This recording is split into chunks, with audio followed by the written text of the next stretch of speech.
ഹോമകുണ്ടത്തിനടുത്തേക്കായിരുന്നു പിന്നീടുള്ള എൻ്റെ യാത്ര.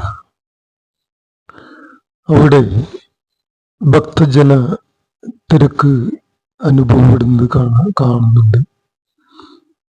ഹോമകുണ്ടം അഗ്നി മുകളിലേക്ക് വരുന്നതും ഞാൻ കണ്ടു.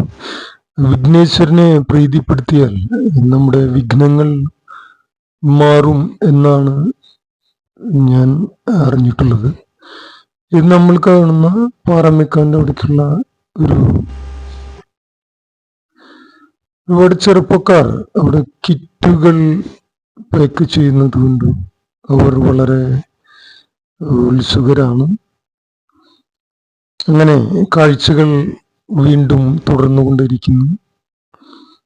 നമ്മളാ വടക്കുംനാഥന്റെ മണ്ണിലൂടെ വീണ്ടും യാത്ര തുടരുന്നു.